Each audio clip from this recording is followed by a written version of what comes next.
Halo, kali ini saya akan mencoba membawakan 10 tips memulai usaha kecil dan bagaimana usaha kecil yang kita jalankan itu dapat meraih kesuksesan bersama dengan saya Herbert Anthony.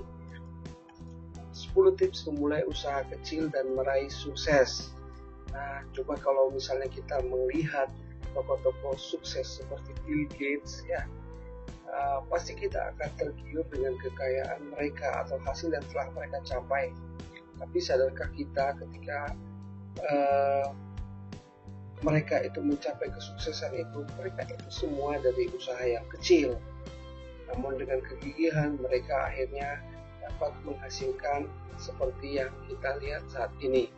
Dan satupun dari mereka tidak ada yang menduga akan mencapai keberhasilan seperti saat ini. Nah,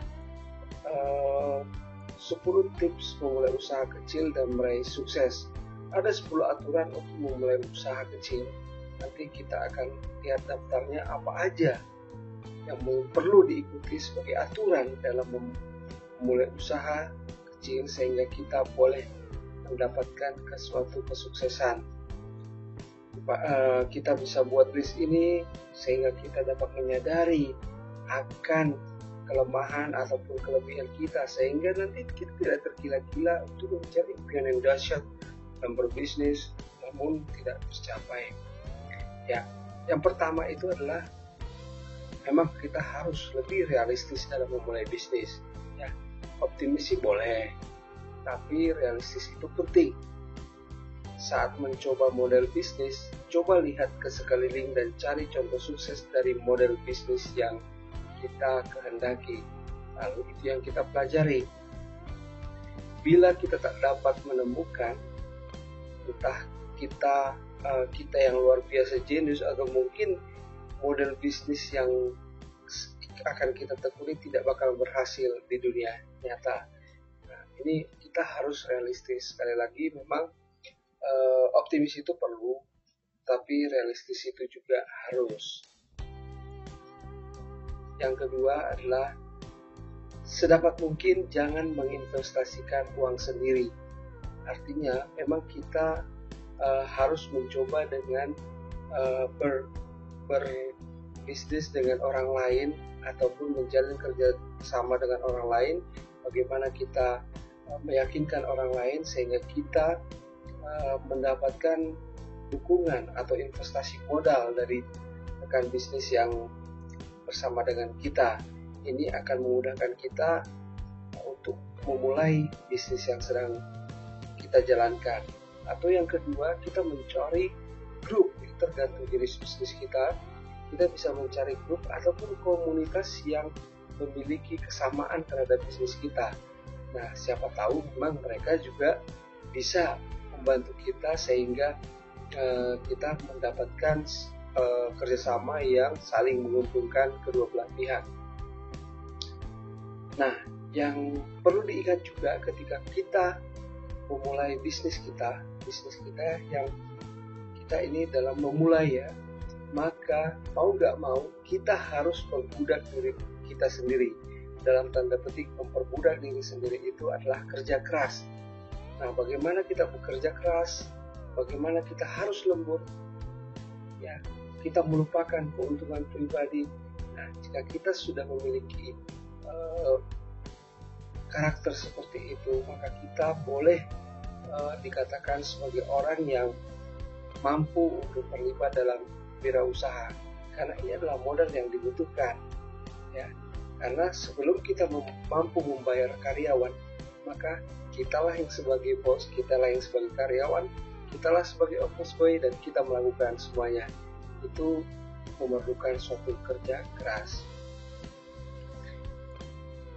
Kemudian yang keempat adalah kita harus menghargai waktu. Ya, bagaimanapun kita harus hargai. Apakah waktu kita itu 20.000 per jam, 10.000 per jam, 50 atau 5.000 sekalipun, kita harus tetap hargai. Dengan begitu kita dapat mengukur berapa waktu yang kita telah berikan untuk menjalankan bisnis tersebut, sehingga kita tahu berapa minimal yang harus kita dapatkan yang seharusnya dari bisnis tersebut. Nah, cobalah kita untuk tetap selalu menghargai waktu. Karena meskipun kita dalam poin 3 tadi, kita menjadi budak, dalam tanda petik artinya kerja keras, tetap secara ekonomi juga budak itu dianggap harus memiliki nilai ekonomi. Nah, setelah kita nanti memiliki bisnis yang mulai berjalan, sudah mulai ada penghasilan, maka kita nanti akan mulai merekrut karyawan. Nah, di dalam merekrut karyawan, kita memang harus berhati-hati dan selektif. Jangan dilakukan tergesa-gesa sehingga berakibat kepada kita mendapatkan karyawan yang tidak potensial. Nah, di sini kita memang harus benar-benar selektif, mengenal calon karyawan kita, sehingga kita nanti bisa mengajak karyawan kita itu untuk meraih visi yang telah kita siapkan. Kemudian adalah poin yang keenam adalah jual kelebihannya bukan harganya. Nah, terkadang banyak orang yang menganggap bahwa dengan membanting harga maka dia akan mendapatkan pasar. Itu salah. Jadi kita tidak melakukan seperti itu, tetapi yang kita lakukan seharusnya adalah bagaimana kita dapat menjual kelebihan dari produk yang ada sehingga kita dapat bersaing dengan produk-produk sejenis karena kita memiliki kualitas, memiliki kelebihan yang tidak dimiliki oleh produk lainnya. Ini yang perlu kita cermati. Kemudian yang ke-7 adalah ketahui angka dasar. Maksudnya di sini adalah kita harus menghitung dari mulai sewa toko, listrik, asuransi, karyawan, sampai harga tinta printer, kertas pajak, dan lain-lainnya. Semua kita hitung sehingga kita dapat menghitung berapa seharusnya pendapatan minimum yang harus kita capai dalam satu hari. Nah, jika pendapatan minimum itu tidak kita capai, maka kita perlu untuk memikirkan ulang tentang bisnis yang sedang kita jalankan atau yang akan kita jalankan. Nah, poin yang ke-8 adalah gunakan teknologi terbaru. Tidak ada bisnis yang dapat berkembang tanpa dibantu oleh teknologi. Ya, berkembang secara lokal oke, tapi kompetitor yang lain pasti tidak akan bisa kita kalahkan. Nah, bagaimana kita dapat bersaing dengan kompetitor yang lain adalah pertama, memanfaatkan teknologi. Karena kita memulai usaha baru, maka teknologi yang kita gunakanlah teknologi yang bukan murahan tapi murah yang ada di pasaran.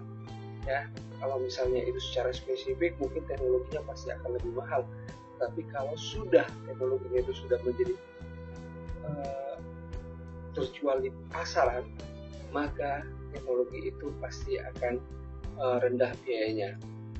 Poin yang ke-9 adalah perlakukan vendor dengan baik. Nah, ini memang di setiap usaha apapun kita harus memperhatikan vendor, memperlakukan vendor itu dengan baik, vendor ataupun supplier kita, sehingga dengan memperlakukan vendor kita dengan baik, kita dimungkinkan untuk mendapat keuntungan ataupun fasilitas lain yang dapat diberikan oleh vendor atau supplier pada kita.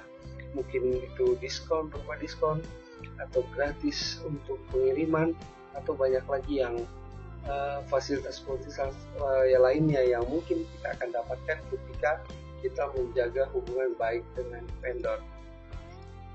Terus yang ke-10 adalah jadilah yang terbaik. Apapun yang kita lakukan pasti harus kita lakukan yang terbaik. Kenapa? Ini penting. Ketika kita melakukan dengan setengah-setengah dan itu gagal, maka kita kehilangan 100% plus 100% ataupun lebih. 100% pertama adalah modal kita yang hilang, waktu kita yang hilang, dan 100% atau lebihnya itu adalah potensi keuntungan yang seharusnya kita dapatkan. Nah, tetapi ketika kita melakukan dengan serius dan benar-benar dengan sepenuh hati kita lakukan, maka pastilah kita lakukan yang terbaik. Nah, ketika kita melakukan yang terbaik, maka secara otomatis itu akan menyebar ke banyak orang. Ya, ini adalah kekuatan daripada mulut untuk menyebarkan banyak informasi kepada orang bahwa produk yang kita jalankan atau jasa yang kita jalankan itu sangat baik atau dinilai baik oleh orang lain. Nah, ini akan menjadi suatu kekuatan bagi kita di dalam mengembangkan bisnis yang sedang kita jalani. Demikian 10 tips untuk memulai usaha supaya kita bisa berhasil. Terima kasih, semoga berhasil menjalankan bisnis yang sedang dijalani. Sampai ketemu dalam video saya berikutnya. Terima kasih.